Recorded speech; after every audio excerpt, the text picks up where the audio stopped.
Yo, what's up, guys? We're back. We're going to be doing a LFA 174 breakdown and predictions video here, real quick. And so let's get in this first fight of the night. We got Herbert Rogers Williams. He's taking on Zeb Vincent.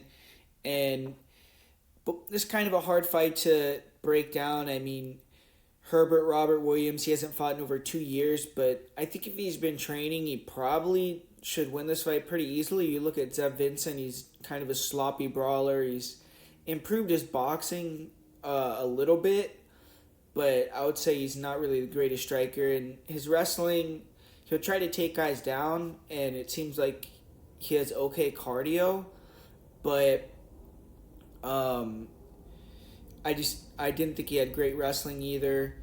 And he used to gas out, but it looks like he lost a lot of weight to go down to 185, and I think he's gotten a little bit better shape. But Robert Rogers Williams, in the one fight of his that I could find, he looked athletic, he looked pretty skilled, and he likes to kind of hang back and throw leg kicks, try to snipe guys with straight punches when they try to come in. You'll go to the body, kind of basic and static, but I feel like he was more technical than Vincent. His takedown defense looks pretty good, and he was fighting at 170, so that's something that you got to kind of take into a little bit of account because he was fighting smaller guys, and Vincent has fought at heavyweight before, so maybe that could come into play. But I think that Herbert Rogers Williams is probably going to be able to get the win here, and I think he can get the knockout in the first round. So give me Williams in this first fight of the night for LFA. And in the second fight of the night, we got another heavyweight fight. Or that fight wasn't heavyweight, it was a former heavyweight. But this fight, we got a heavyweight with Alvin Hines taking on Will Johnson. Um, Low level fight to me here. I mean, Will Johnson, he actually has kind of a deceiving record, if you ask me, because he's fought some decent guys. Like, you look at his career, he fought Tyrell Fortune, he fought Ben Tynan, and he started off 1-3 in his career so far. But I would say he's a little bit better than that. Against Tynan, he had a couple moments, and he's athletic. He's dangerous early. A good jab, good 1-2. He could throw some kicks, but I feel like he has very limited cardio. And when he ends up on his back, he's just kind of a turtle. And you look at Alvin Hines, he looks okay. Like, he looks fairly aggressive. Looks like he has good cardio for heavyweight. He'll close the distance and try to take guys down, and I like that in this matchup. And seems like he has okay boxing and a pretty good chin. So I think Alvin Hines has to be the prediction here, but low level heavyweight fight, kind of got to go with the dog or pass. I mean, I wasn't so unbelievably enthralled with Alvin Hines that I would bet him at like a big favorite odds, but not a lot of interest in that fight. But I'll say Alvin Hines wins that one inside the distance. And so moving on here, we got a little bit of a better fight here with Cheyenne Bowers taking on Whitney Piles. And when you look at this fight, Cheyenne Bowers, she's still young in her career, and she's looking to rattle off some wins and get in the UFC. She actually just got a big upset win over Aline Pereira, Alex Pereira's sister. She was 7-1 as an amateur. Now she's 2-1 as a pro, so has had a lot of success. And she's a grinder. I mean, she likes to try to use head movement to get inside. She'll try to hit the double leg. She has good top control, good back takes, good rear naked choke. She'll look for the arm bar from the back mount too. I feel like her ground and pound is definitely has room to improve, but she can wrestle for 3 rounds. She can implement a good game plan, and I don't really think Piles' sweeps are going to be as effective against Bowers as they have been against other opponents. And Bowers' pressure on the feet should be effective. I don't think that Piles has great power, but Whitney Piles, she's a fighter who's been around the fight game for a long time. I mean, her first amateur fight was in March of 2010, so still going strong almost 14 years later. She went 5-0 as an amateur. She was able to win an amateur belt, but her pro career hasn't really been the smoothest. She started her career 1-4, so she was way behind the 8 ball, and kind of has battled back recently. She's won 3 of her last 4 fights. She even picked up a upset win at LFA 127 over Lisa Malden, and she's capable of pulling the upset. Like, she has a lot of experience. She has good skills, but she just hasn't been able to be consistent as a pro until more recently. But the first battle for me for Pals is going to be with the scales. She hasn't cut down to 125 in almost 2 years. So we'll see if she can make that weight. I believe she's been off because of a knee injury. So hopefully she's ready to go. And she also has had some motivation. Her dad just recently died. So obviously that could go one of two ways. But sometimes that could be a big factor and a motivating factor in fights. But Whitney Powell, she's pretty skilled on the feet. She likes to fight long. She uses a wide bladed stance. She throw a lot of lead leg side kicks, jabs, counter crosses. Her hands are fast, and she does have her hands a little bit low, and she can keep her chin high. So a couple girls like Sumiko Inaba got inside, knocked her out, but she can catch girls coming in. And I would kind of classify her as an average striker, though, just because she doesn't have that evasiveness necessary to deal with pressure fighters. But she looks good in the clinch. She has good Muay Thai clinch knees, and her wrestling is okay. Her defensive wrestling doesn't look the best, though. I feel like she has a good sprawl, but she'll accept bottom position, and she'll try to threaten sweeps and submissions. And on top, she does have good back takes, but she can be a little bit sloppy. So ultimately, I would say Bowers takes the win. I think it's going to be a decision potentially. I don't really see Bowers as a heavy puncher, and I think she's going to want to bring it to the ground. Her Piles looks at least like she has competent defense and decent jiu-jitsu, so I think that this could go over. That could maybe be something you could look at, but they haven't opened the prop markets yet. But as a prediction, I'm going to say Cheyenne Bowers wins it via decision. And so moving along here, we got Mervyn Miller taking on Corey Mogenberger in this next fight, and I feel like this is a super low-level fight. Honestly, I mean, you look at Mervyn Miller and his resume, I mean, 4-0 as a pro. He was undefeated as an amateur as well. So it looks kind of like a squash match on paper. 12 wins in a row for Miller. But you go and watch both these guys, I really came away unimpressed with both. I mean, Corey Mogenberger, he's been an undersized fighter. He tends to fight way above his weight class. I mean, you have to commend him, though. He was like a really big guy, like way overweight, 240, 250 in his first few fights. But November, he dropped a lot of weight. He fought at 189 pounds. He fought at 205 too, and now this fight's at 205. So I feel like he's fought several guys like Thomas Peterson in the LFA at heavyweight. So he should be a little bit more confident coming in at this weight that he can compete against these guys. But you know, on the mat, Mogenberger, I think he's a little bit more aggressive on top. Like, his submission game, his striking is slow, but he's tough, and it looks like Miller has fast hands, but very hittable and kind of weak technique. His leg kicks are probably his best weapon, but I don't know. I mean, wrestling-wise, I thought Mogenberger looked really bad, but he had superior grappling probably. And on the feet, Miller has a lot more speed, but it doesn't have a lot of power outside of the leg kicks, and Mogenberger could probably win an inside battle or win quickly. But if the fight goes long, I mean, Mogenberger will probably get that leg chewed up and slow down, and Miller probably has the edge in terms of cardio. Mogenberger is kind of almost unbettable to me, even though I think he's somewhat live and it's a huge underdog. But I'm going to say Miller wins via like split decision or close decision or maybe late finish, but kind of a low-level heavyweight fight right there. Light heavyweight fight, but I'll go with Mervyn Miller to remain undefeated there. And next one, we got a fight that kind of came on the card a little short notice with Dylan Smorello taking on Tanner Tremblay. Don't know a lot about these guys. I mean, you look at Dylan Smorello, he's 24, he's coming out of Minnesota and trains out of a small gym, 3 Soteric, so trying to kind of put them on the map a little bit. He's 6-5 in 11 amateur fights. Now he's making his pro debut here, and he did fight LFA 168. He got submitted in the third round, so has some experience fighting in LFA, but he needs to bounce back here. And his opponent, he's a former wrestler out of St. Cloud University. He's training out of Start BJJ with Brock Larson, who has trained wrestlers in the past to success. And 29 years old, he went 4-0 as an amateur. All his amateur wins were finishes via KO. And his last one, he won in 6 seconds. So definitely he's had a more impressive amateur career, and it should be an easy fight for Tremblay. I mean, on the feet, Tremblay looks like he has speed and decent kicking advantage in this fight. He'll throw some nice crosses and overhands, pretty evasive. I mean, Smurello, he isn't very good if you ask me. He isn't great on the ground either.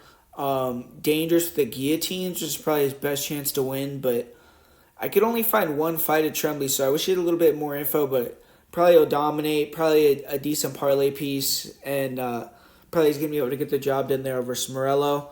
So moving on, we got Cody Milhausen taking on Kelton Sneeve in this next one. And another fight where it's kind of a lower level fight right here. Cody Milhausen, 31 years old. He fights out of Start BJJ as well. There's a lot of guys that actually fight out of that gym on this card. 3-2 so far, and he's won 3 out of his last 4 fights though, so kind of been on more of a hot streak. And he went 6-0 as an amateur, so he doesn't have a horrible resume. He's been fighting in LFA for a while now too. He fought at LFA 29 as an amateur, and super wild and aggressive, but kind of bad technique. He's fast. He will get in your face and wing big punches, try to slip and rip, and no problem brawling. But his technique isn't the best, and his punching technique is kind of bad. He's tough. He got dropped in his last fight, was almost finished, came back to win, but a good striker will kind of knock his block off, I think. And time to take down in his last fight, got on top and got the finish after he was hurt pretty badly. And his last 2 wins are arm triangles. He's finished all his wins on the ground as a pro. He also got submitted himself as in his pro debut. I believe he's a wrestling coach, so he probably has at least okay wrestling and wrestling cardio. But the way he fights, I doubt many of his fights are going to last long. He's kind of kill or be killed. 4 of his 5 fights so far have ended in the first round. And his opponent, 24-year-old Canadian, he's just kind of beginning his pro career. He's 1-0. Prior to that, he was 6-1 as an amateur. So it's kind of an opportunity for Sneeve to fight on a bigger promotion and grow his profile here. And he's an evasive striker. He could switch stance. He likes to snipe guys as they come in with crosses, overhands, good kicks. He does hold his chin a little bit high, and if you can back him up, you can land. So needs to be aware that Milhausen's a wild guy that's going to be throwing big overhands and things like that. So try to keep that chin down or your hands up. But Sneeve is definitely the more technical striker. And when guys get over aggressive, you'll look to time body lock takedowns and use his length. He'll also have a good double leg, but I've seen a fight where he got taken down, and in this fight he has to kind of try to stay off his back against a wrestler in Milhausen, and I think snipe him out of there. Don't really try to use your wrestling unless you think you're going to get a very easy takedown, but Kelton should be the favorite. I feel like he's the more technical on the feet by a long margin. His grappling looked decent enough. Cardio looks good. He's tested himself. He's gone 5 rounds multiple times. But Sneeve's kind of missing something to me that's stopping me from being ultra confident in him. So I feel like Milhausen isn't great, but he's dangerous. And I just think in this matchup he's going to be too open, and Sneeve is going to be able to capitalize and probably knock him out. So I'll go with Kelton Sneeve, but probably a pass for me. Maybe the under could be a decent bet there. But looking at this fight right here, we got another fight that's a short notice fight added to this card. Damu Issa taking on Devontae Sowell. And this is a fight where I think there is a recipe for a potential upset here. I mean, I see Sowell opened up as a decent underdog, and Issa is a pretty touted prospect. He trains out of Kill Cliff. He's got some of the best guys out there backing him, like Robbie Lawler. But Issa, you look at him, his last fight he fought Luciano Ramos, who's kind of a tester fighter for these guys and not the greatest, more of a kind of Diaz-style guy, but just gets taken down, beat up, and will just come forward and has okay boxing. But you look at the fight before that, Issa did get knocked out really bad, so I think that he wanted to use more of his grappling in that Ramos fight, even though he probably could have used his kicking game as well, which he did partially, but just not as much as usual. And went out there, out wrestled the guy. But this is a big step up, man. I mean, Devontae Sawa is going to take on Mitch McKee in this fight, who is a really high-level wrestler, and now he's getting more of a stand-up Taekwondo-style striker. So it's a different matchup for both guys. But Sawa is the one that has, in my opinion, a lot more high-level experience, way more fights. I mean, 19 fights to 4 fights as pros. And you look at Sawa, he is kind of the definition of his nickname. He's a grinder, wants to come forward, uses boxing, and then get the takedown, decent check hook. And he has a good chin. We've seen that in a few of his fights, but tends to be one of these guys where he could be winning the fight and then make one mental error and lose it. So needs to improve that. And recently you could see, or you could potentially see that he maybe has gotten some more confidence. I mean, he's still 28 years old. He was able to win the NFC title and defend it, so that kind of proves that he's one of the best featherweights, bantamweights in Georgia, and now he's kind of trying to bring it nationally so he can get in the UFC. But you look how both these guys match up. I mean, Adamu Issa, he Taekwondo guy with really fast kicks, extremely athletic fighter. I mean, the guy seems like he's improving with his boxing defense. His last fight, he had his hands high, and he was being a lot more defensive after he got knocked out than I had seen him in the past. But still kind of a right-handed fighter in terms of when he throws punches, it's usually only with the right hand, very limited in terms of his punches, and likes to throw a lot of kicks, move around, and very dynamic kicker, but he can get a little bit tired, and if you can pressure him, get on the inside, you can land punches on him, and he leaves his chin out there, and he can get hit really clean, and we've seen him get knocked out. So he has some deficiencies, but he looks really strong. I think he looks really good in the clinch, and it looks like he also can hit body locks, control on top, and win a fight that way. And his fight IQ looks fairly good because he's been able to fight to a game plan for 3 rounds, and not many guys that only have 3 fights can do that as a pro. So that was fairly impressive. Obviously, he has a good gym behind him and everything like that. But Devontae Sawa, he, to me, isn't the greatest striker, but he has decent body punches. He has a decent check hook and right hand. And then he has good wrestling. He can take you down. He can hold you down. He can grind you out. He has good scrambling ability. When he ends up on his back, he's hard to control too. So I feel like Sawa has a chance to go out here and use his wrestling on Issa, who Issa has pretty good takedown defense from what I've seen, but I haven't seen him really fight a guy at the level of Sawa, and Sawa could open up the hands potentially with takedown attempts. So if he can do that, he could land on Issa and either knock him out or end up getting the wrestling going through his boxing. So I think Sawa has multiple ways to win here, and it's just going to be on him if he's going to finally step up to that level mentally, have a great performance, beat a prospect, and kind of cement himself as more than a guy that's 11-8, or is he going to kind of shrink back down to that level? So we'll see. But I'm going to go with Sawa on this one for the upset. He's the guy that was getting ready for a fight. Issa's jumping in here on short notice. I still think Issa's very green. And I think Sawa can maybe take advantage, being the more experienced guy, the better wrestler and boxer, and be able to get the win. So give me Devontae Sawa in that fight. And moving on, we got Kendra McIntyre taking on Jade Sheely in this one. And a fight that's kind of another fight where we got Kendra McIntyre. I think that they're trying to build her up a little bit. She is just starting her pro career, but she trains at a high-altitude martial arts in Colorado. She had a good performance at LFA 165 where she beat Alondra Rosales now, who's a pretty well-known fighter that was 3-1, so that was a good win. She was debuting on an Invicta card, so she has some juice behind her. And another win or two, I think she'll be in the LFA title talks. And you look at Jade Sheely, she's a young prospect who's 1-1 so far. She's had both her fights in the LFA. She lost via knockout in her first pro fight, but bounced back, got a submission win, her last one. But unlike McIntyre, Sheely did have an amateur run where she went 5-1. So she actually has more experience here. But I just feel like McIntyre's just a little bit more skillful and more athletic.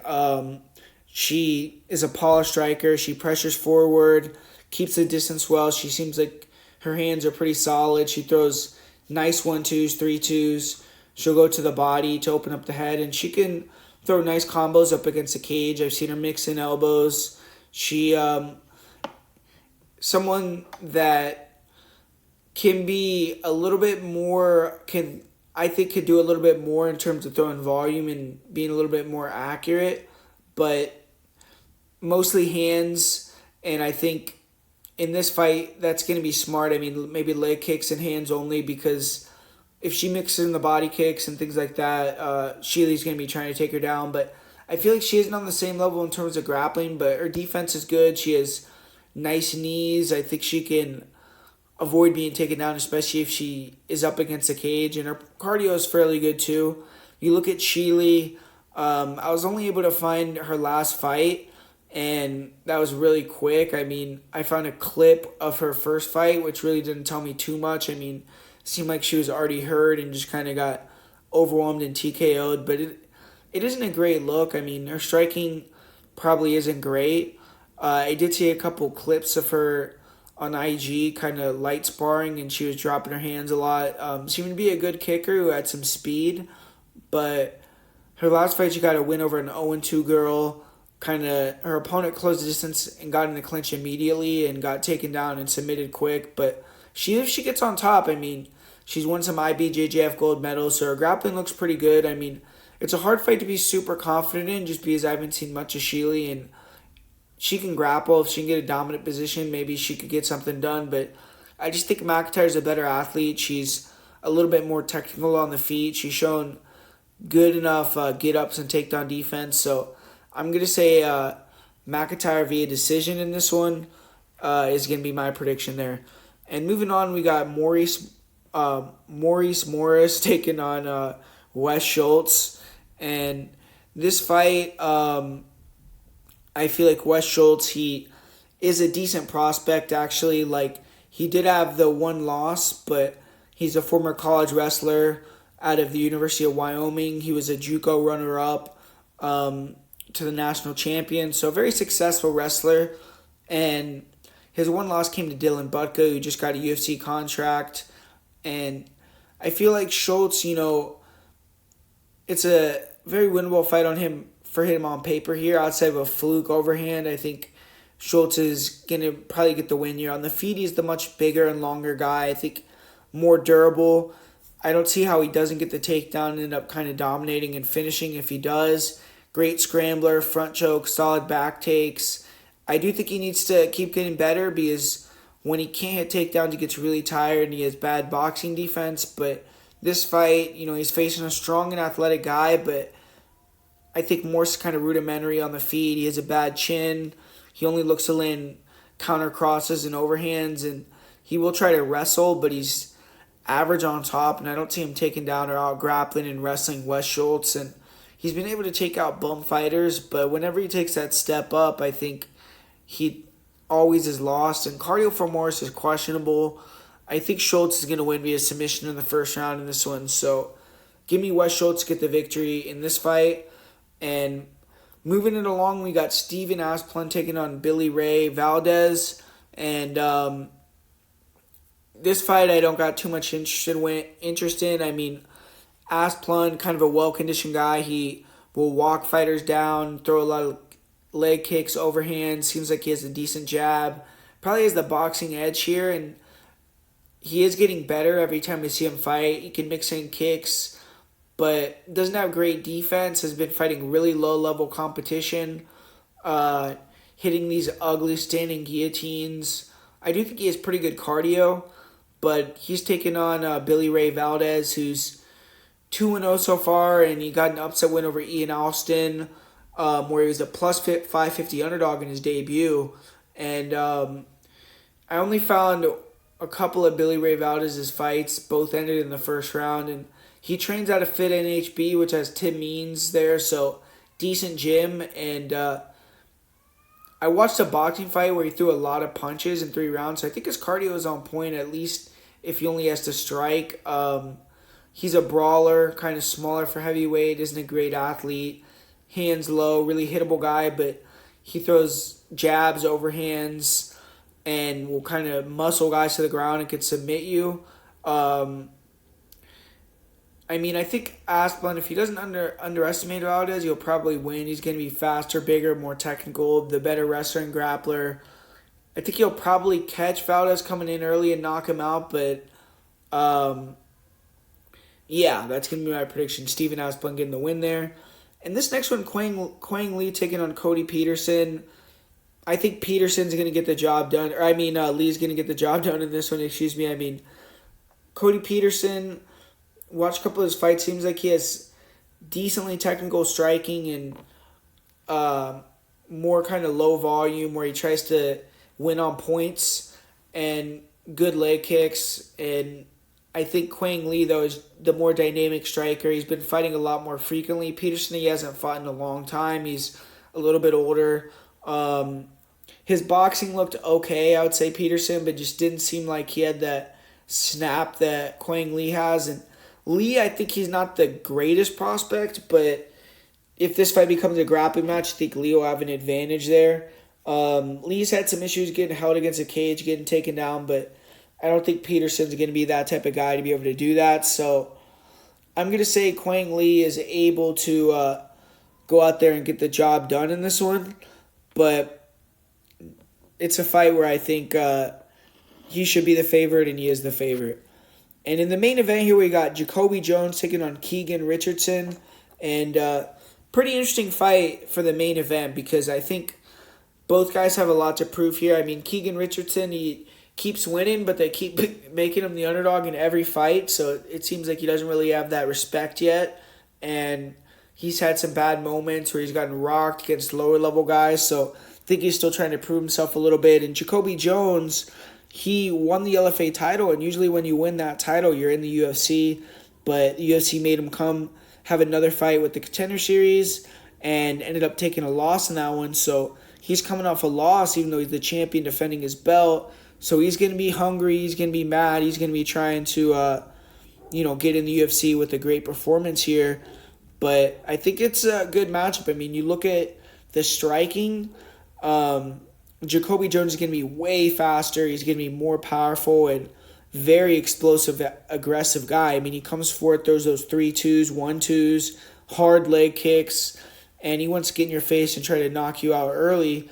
And Keegan Genrich is one of these guys that's very tall, long, and lanky, but a little bit slow and stick-manish, you know what I mean? Like he can get hit, and early on it seems like he's a little bit vulnerable, and then he can kind of settle into the fight. So early in the fight, Jacoby Jones definitely could knock him out, and I think his leg kicks are going to be effective, and he could land on Genrich all night, but Keegan Genrich kind of has that shoulder roll game on point when he gets it going, and start to slip and rip with that rear cross. He can start to land some knees, some head kicks, and he can get a little bit tricky on the feet. And Jones is very porous with his defense at times, so it gives Genrich a chance. But I think the striking, Jacoby's going to have a big advantage, especially early in the fight, and the firepower is just going to be on a different level for Jones. But Genrich, if he can get it to the ground, I don't think he has the greatest wrestling. I don't think he's going to take down Jacoby Jones, who's a former college wrestling All-American.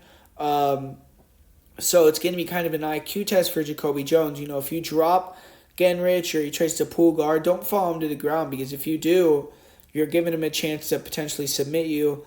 And Genrich is one of these guys where he's been losing fights. He's been kind of getting his ass kicked and then kind of worked it to the ground somehow and was able to get the finish. So Jacoby Jones just is very aware that this is 5 rounds. Genrich is probably going to be there if you don't get him out of there early in the first round.